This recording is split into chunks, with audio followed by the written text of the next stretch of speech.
Buenos días, tardes o noches. Mi nombre es Catherine Susante de Alba y soy estudiante de la licenciatura en Derecho de la Universidad UVEC. Mi matrícula es 22006524. El nombre de mi asesor educativo es Sofía Pérez Fuentes Sacramento. El día de hoy desarrollaré el reto número 2, que lleva por nombre la jurisprudencia, que corresponde al módulo de juicios de amparo.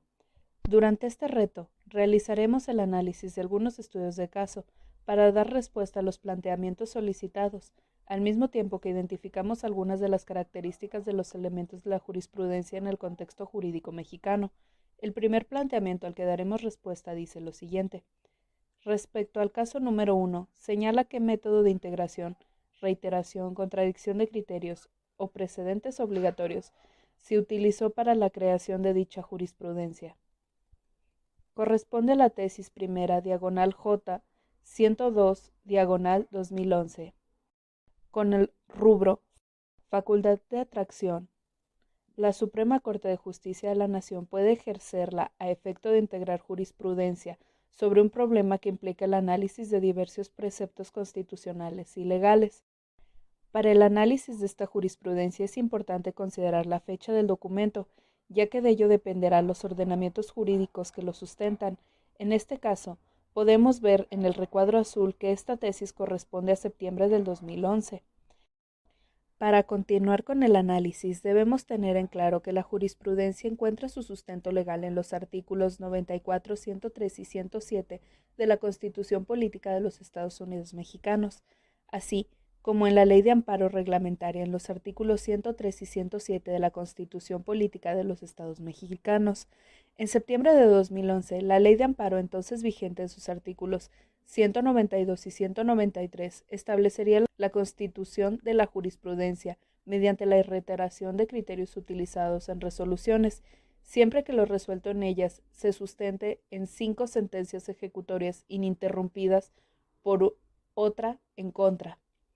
Volviendo al caso y al planteamiento, podemos ver de manera gráfica en los recuadros marcados con color azul las 5 sentencias que dieron lugar a esta jurisprudencia, así como los órganos que la emitieron y el resultado de la votación de cada una de ellas, cumpliendo con los criterios entonces establecidos por la ley para crear la jurisprudencia, por lo que finalmente podemos entonces concluir que en el ejemplo del caso número 1 corresponde al método de integración de jurisprudencia por reiteración. Seguimos con el planteamiento número 2, que dice, respecto al caso número 2, identifica cuáles son los razonamientos para que la jurisprudencia primera diagonal J 93 diagonal 2013 décima fuera sustituida por la jurisprudencia primera diagonal J 78 diagonal 2018, emitida por la primera sala de la Suprema Corte de Justicia de la Nación. El ordenamiento jurídico entonces vigente contempló en su artículo 215 en la jurisprudencia puede existir por reiteración, por contradicción o por sustitución en caso que nos ocupa corresponde a la jurisprudencia por contradicción, regulada en los artículos 225, 226 y 227 del mismo ordenamiento, pero además, la Ley de Amparo de abril de 2013 en su artículo 230 menciona los requisitos de la ley para que la jurisprudencia, que por reiteración o contradicción pueda ser sustituida. Volviendo al caso y al planteamiento que nos encontramos analizando, el contenido de la jurisprudencia, podemos identificar los razonamientos vertidos para llevar a cabo la contradicción y eventual sustitución de tesis en esta jurisprudencia. La primera sala de la Suprema Corte de Justicia de la Nación estima necesaria la interrupción de la jurisprudencia con fundamento en lo establecido en el artículo 228 de la Ley de Amparo, entonces vigente, y derivado de una sentencia emitida en el sentido contrario para que el caso específico que nos encontramos analizando, la diferencia de criterios consiste en la procedencia o improcedencia del juicio de amparo contra el acuerdo que ordena citación a la audiencia inicial de formulación, imputación bajo los argumentos vertidos de la tesis jurisprudencial y a lo dispuesto en la ley de amparo reglamentaria de los artículos 103 y 107 de la Constitución Política de los Estados Unidos Mexicanos entonces vigente. Se resuelve la contradicción y sustitución de la jurisprudencia primera diagonal J 93 diagonal 2013 por la jurisprudencia primera diagonal J 78 diagonal 2018. Por lo anterior podemos concluir que la jurisprudencia 93 diagonal 2013 fuera sustituida por la jurisprudencia 78 diagonal 2018 son sustentados en el texto de la jurisprudencia, lo referente a la procedencia o improcedencia del juicio de amparo contra el acuerdo que ordena citación de la audiencia inicial de formulación de imputación determinado, que este acto de comunicación no incide en la libertad personal del citado, de ahí que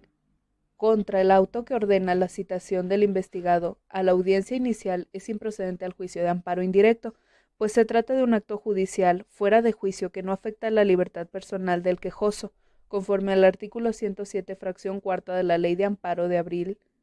de 2013. Estos argumentos dieron lugar a la constitución de la jurisprudencia primera diagonal J 78 diagonal 2018.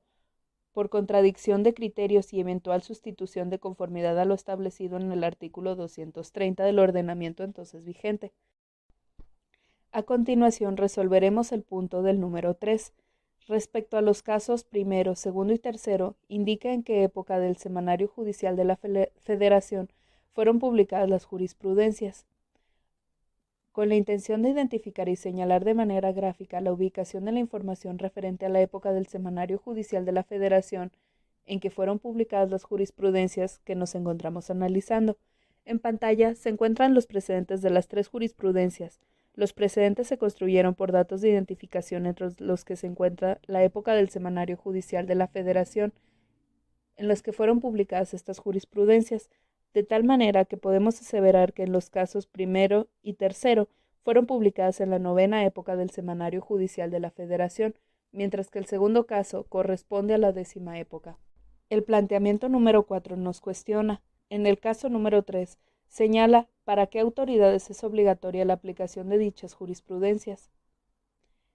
El caso correspondiente a la tesis P, diagonal J, 145, diagonal 2000, con el rubro jurisprudencial, su aplicación no viola la garantía de irretroactividad de la ley. Para dar respuesta a los planteamientos, nos remitiremos a la ley de amparo entonces vigente, que indicaba en su artículo 192 la jurisprudencia que establezca la Suprema Corte de Justicia, funcionando en pleno o en salas, es obligatoria para estas tratándose de las que se decreta el pleno, y además para los tribunales unitarios y colegiados de círculo, los juzgados de distrito, los tribunales militares y judiciales del orden común de los estados y del Distrito Federal, y tribunales administrativos y de trabajos locales o federales. La última reforma a esta ley de amparo, y que se encuentre vigente en el artículo 217, nos indica que la jurisprudencia que establezca la Suprema Corte de Justicia de la Nación será obligatoria para todas las autoridades jurisdiccionales de la Federación y de las entidades federativas, con excepción de su propia Suprema Corte. El quinto y último planteamiento que vamos a analizar en este video nos dice lo siguiente. En el caso número 1, identifica si se cumple con el requisito establecido en el artículo 223 de la Ley de Amparo respecto a los votos que deben emitirse para su aprobación. La disposición contenida en el artículo 223 de la Ley de Amparo vigente, que textualmente dice las razones que justifiquen las decisiones contenidas en las sentencias que dicten las salas de la Suprema Corte de Justicia de la Nación, constituyen precedentes obligatorios para que todas las autoridades jurisdiccionales de la Federación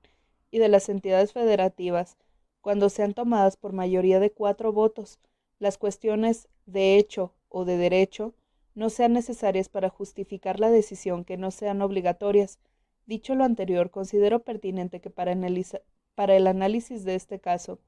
recurrir a lo descrito en el artículo transitorio 11º de la Ley de Amparo, vigente, reformada en junio de 2021, que textualmente menciona las tesis aisladas de la Suprema Corte de Justicia de la Nación,